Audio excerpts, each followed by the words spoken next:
Oke guys, jadi di video kali ini kita akan membahas lebih lanjut tentang fundamental analysis di part 2.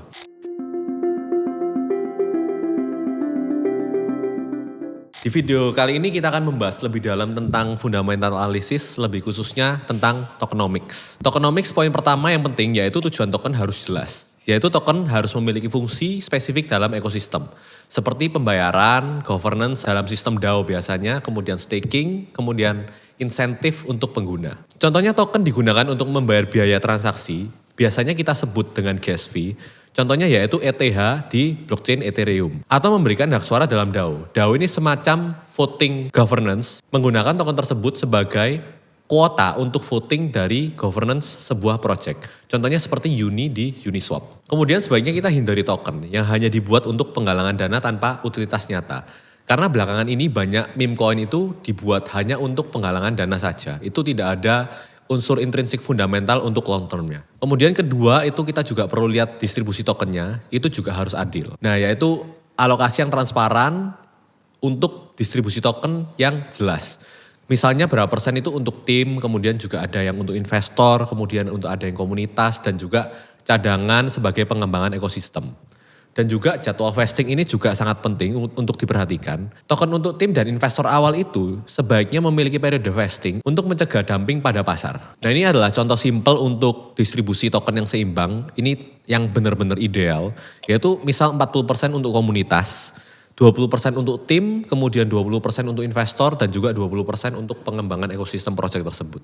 Nah ini saya ambil contoh untuk token dari Solana yaitu SOL. Alokasi dari token Solana ini bisa kita bilang cukup seimbang, di mana 40% untuk community reserve, kemudian tim memiliki proporsi alokasi sebesar 13%, dan Citron investor itu memiliki proporsi 13%. Selanjutnya ada Solana Foundation juga 11%, Founding Sale 9%, dan juga Validator Sale 5%. Untuk institusi yaitu FTX Estate 2,5%, dan juga ada Strategic Sale untuk 2%, dan juga CoinList Auction Sale 1,7%. Di sini kita bisa lihat bahwa pembagian awal untuk token allocation Solana ini cukup seimbang. Ada yang untuk tim, ada yang untuk pengembangan, ada yang untuk investor, bahkan untuk sale secara publik. Kemudian kita lihat vesting schedule dari SOL. Di awal tahun 2021 ini bisa kita bilang cukup membahayakan untuk harga token SOL sendiri. Karena kita lihat pada tahun 2021 awal ini unlock dari token Solana sendiri berlangsung secara cepat tanpa adanya period vesting atau vesting secara berkala. Jadi pada umumnya untuk token dengan vesting yang tidak ada periode vesting secara berkala ini pada saat dilakukan token rilis akan terjadi dump yang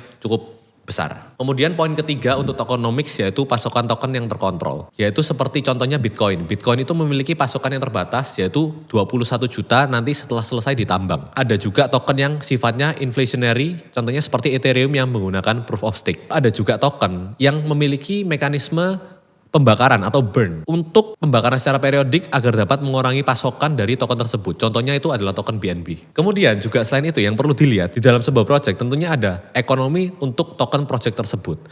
Insentif ekonomi dalam project tersebut haruslah seimbang, yaitu reward untuk pengguna. Seperti insentif staking, yield farming, itu harus mendorong partisipasi tanpa menyebabkan inflasi berlebihan. Kemudian juga untuk proof of stake pada umumnya, penghargaan untuk validator harus mendapatkan imbalan yang cukup untuk menjaga keamanan jaringan. Kemudian yang kelima, kita lihat juga untuk adopsi dan ekosistem dari token tersebut. Integrasi dengan ekosistem itu penting, token itu harus mudah digunakan dalam aplikasi atau layanan di ekosistem project. Kemudian kemitraan, kolaborasi dengan project lain dapat meningkatkan utilitas token tersebut juga. Selanjutnya juga likuiditas yang juga sangat penting. Likuiditas ini sangat penting untuk kita melakukan penjualan dan pembelian.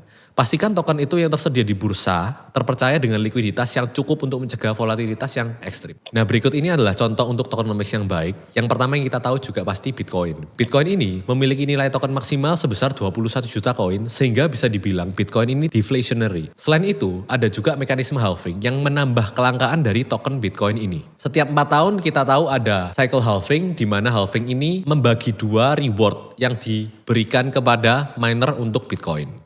Selanjutnya juga Ethereum. Ethereum ini adalah salah satu koin yang inflationary yang berarti tidak ada pasokan batasnya. Tetapi Ethereum ini memiliki mekanisme pembakaran di mana Mekanisme pembakaran ini dapat membantu mengurangi inflasi dari nilai token Ethereum. Kemudian ada juga token Chainlink, di mana kita tahu Chainlink ini adalah salah satu proyek Oracle terbesar dan tokennya digunakan untuk membayar node Oracle dengan distribusi yang mendukung untuk pengembangan dan komunitasnya. Nah, berikut ini juga ada token-token yang sebaiknya dihindari, yaitu token yang distribusinya tidak adil.